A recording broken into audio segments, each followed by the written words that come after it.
So one of the things that we've talked about on the channel previously is the rise of new media as a platform for trying to get messages out as a politician. So Nigel Farage has been very, very good at this. He has his TikTok account with over 1 million followers. Will this translate into votes? Who knows? It's certainly increasing Reform UK's support in areas of the country that don't usually vote. We were looking at the figures from Find Out Now's polling, internally finding from the figures that 45% of non-voters who were polled by Found Out Now were going to Reform UK. They are winning by quite a large margin non-voters in terms of voter engagement.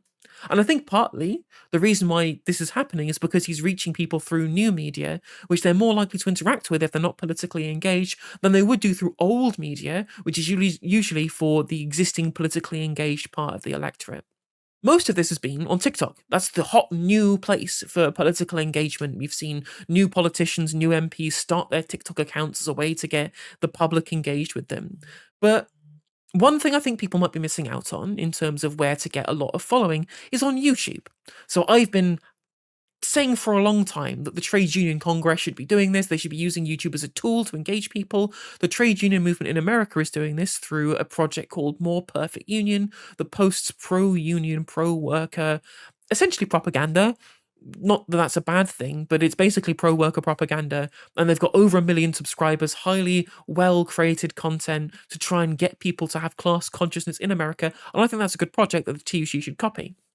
Another person who's been doing good to get politically engaged people through YouTube is George Galloway. Again, somebody who I dislike, but he's very popular. He's got hundreds of thousands of subscribers on his YouTube channel, and that gets people engaged. Maybe some people are late to the party, but the person who I'm thinking of very specifically who has tried to get involved in the YouTube marketplace is Liam Byrne, of all people. Now, that's the guy who left the note in the Treasury. He's also been pretty famous on TikTok. I think he got like 5 or 6 million views. Him and other people in the Business and Trade Select Committee questioning people from Shein, from Amazon, and from other businesses who have been mistreating workers. And he's put them up on YouTube. But he's also done some original content. So this is his YouTube channel. You can see here that he's got clips of him being on the news. So on Channel 4. And clips of him from select committees, him on the BBC. Now, I think his marketing could be better here. So, for example, this is only one of his less view-counted videos from What Is Shein Trying to Hide? This is a clip here from the select committee where he was questioning one of the lawyers from Shein. So he could have titled this, MP destroys Shein's lawyer over unfair practices in select committee. That's what Politics Joe do when they post the same footage. They will focus it on the YouTube algorithm. So maybe he could get some more search engine optimized titles or algorithmically optimized title for his content here. But I find it interesting, some of these have got pretty good view counts here. 38,000 views for grilling Michael Gove on Teeswork scandal. Amazon in the UK, I think that could have gone way more viral. They certainly do better on Politics Joe than they do on his actual channel.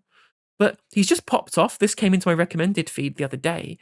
And I think this is very interesting to see a Labour MP probably looking at the failure of his own government and thinking, well, if they won't tackle the super rich, maybe I should be the one who can engage people from a populist perspective, given that the actual cabinet and the people at the top of the Politburo aren't doing that. So this is a video we're going to watch today. It's called The Gap Between the Super Rich and the Rest of Us is Now Huge. This is why you should care.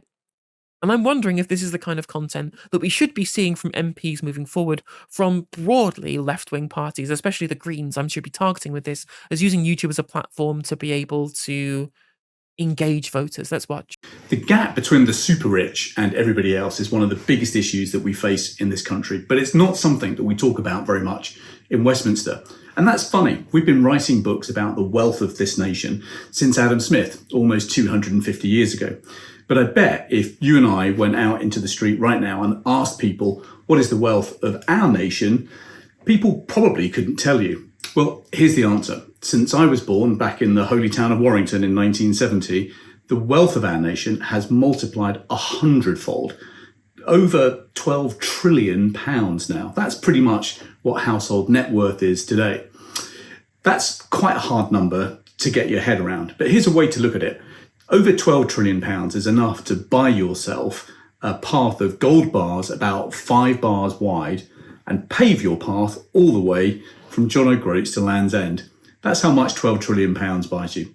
But here's the inconvenient truth. For most of my life, the way that we shared wealth was getting fairer. People across the income spectrum were basically getting richer. But something changed back in 2010. Since 2010, the top 1%, the richest people in our country, have multiplied their wealth by 41 times more than everybody else. The thing is, a lot of these claims here are absolutely correct. The distribution of both wealth and wages and remuneration in terms of who gets what has massively separated. I wouldn't argue that it's 2010, I would argue 1979. Like, this is a function of tax policy. Before the Thatcherite Revolution, we had incredibly high taxation on high earners and on asset holders. I mean, they couldn't use huge amounts of accrued wealth to be able to subsume even more of that. It's a compounding problem when you have people with lots of money. They can use that to compound how much wealth they have already. So that kind of essentially income cap that we had by having like 95% tax rates, that got the Beatles very mad, by the way, was a way of ensuring that we didn't create oligarchy.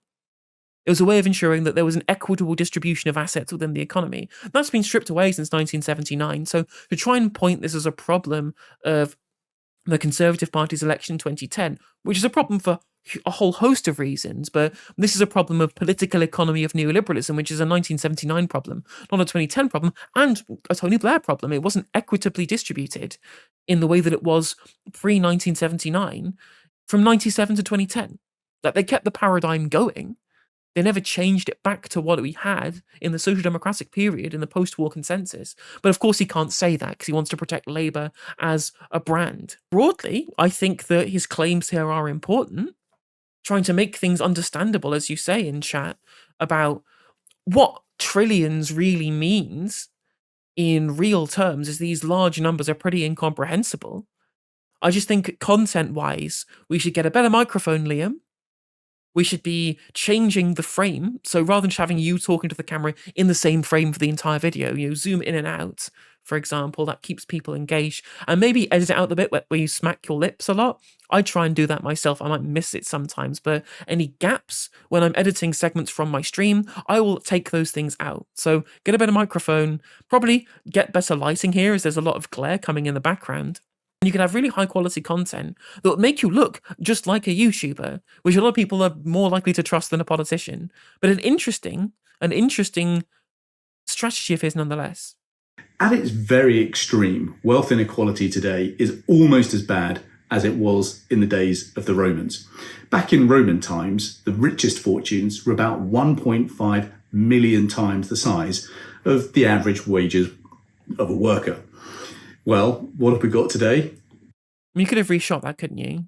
If you look at the fortune of the Hinduja brothers, who are the richest family in Britain, their wealth is now 1.3 million times the size of average median wages. So, at its most extreme, wealth inequality today is almost as bad as it was in the days of the Roman Empire.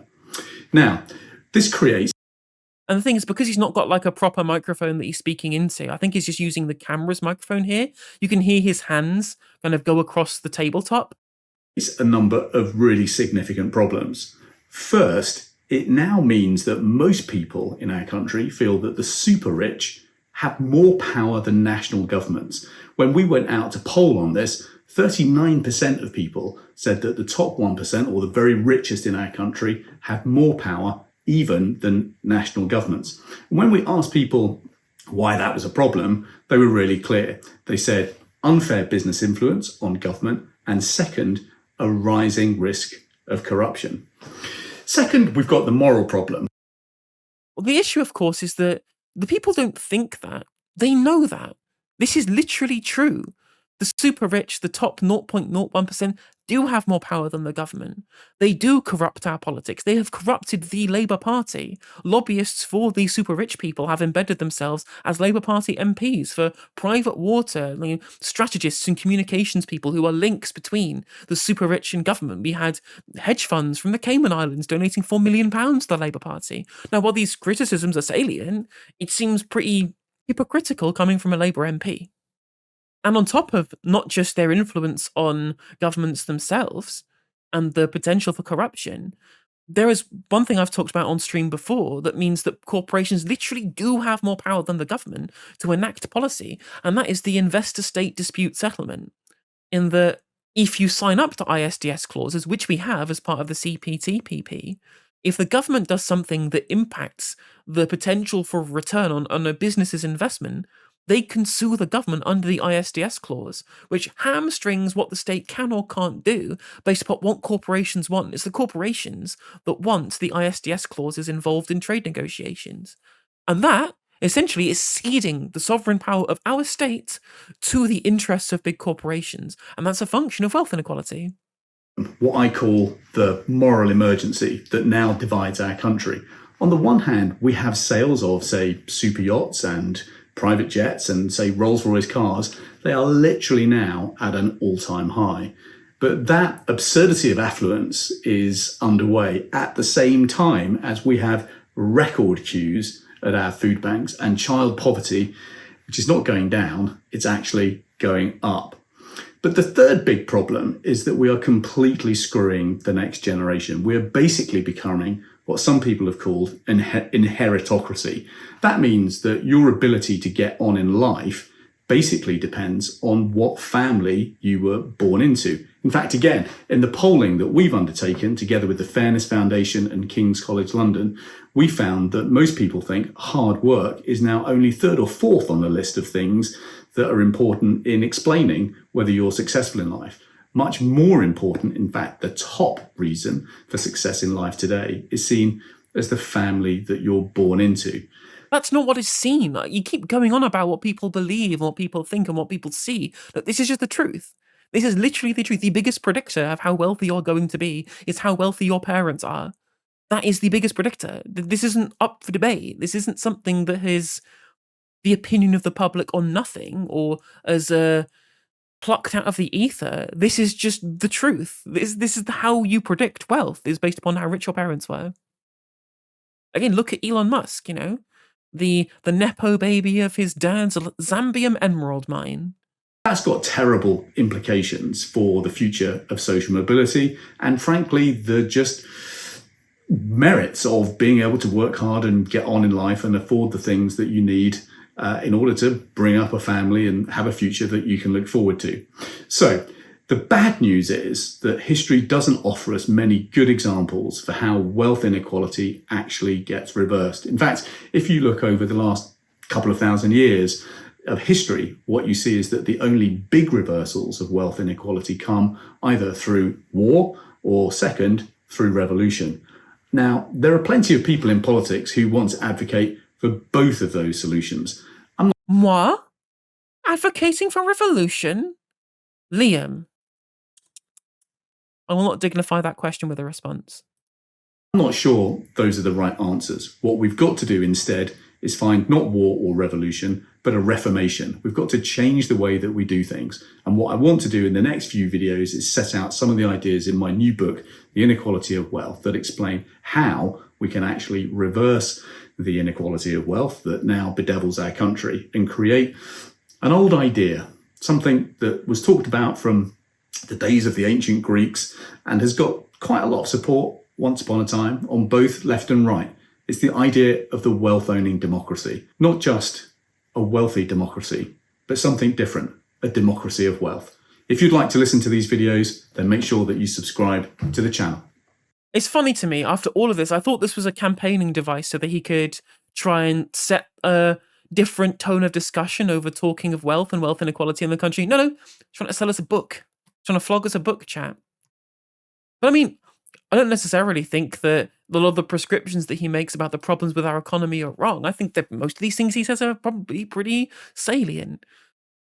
The package, though, I think we can work on the package, but I think that taking this formula and applying it to Green Party politicians, we could do this. We could take the formula that Liam Byrne is talking about here, what with his 2,000 subscribers, it's not a particularly large subscriber count, and we can take this and we can make something of it. We can take this basic idea and try and use social media for the left's purposes and take similar messages, package them better, and use them to engage people in politics in a way they might not otherwise have been. So, interesting thought that got what, 13,000 views? That's a pretty good amount of views for a channel with 2,000 subscribers, right? So, the reach is there. More perfect union have shown that this is possible, and taking his platform and improving upon it somewhat is something that the left can do. Hey there, if you enjoyed the video, make sure that you like and leave a comment. That helps the video out in the algorithm. If you subscribe and ring the bell, it'll let you know when I go live. I stream every day on YouTube and Twitch. You can also follow all of my socials down in the description. And if you want to support me in a more financial manner, there's a join button for memberships. It's just 99p to be a member on YouTube, as well as a Patreon, and there's some merch there as well. And hopefully I'll catch you on the next video. Take care.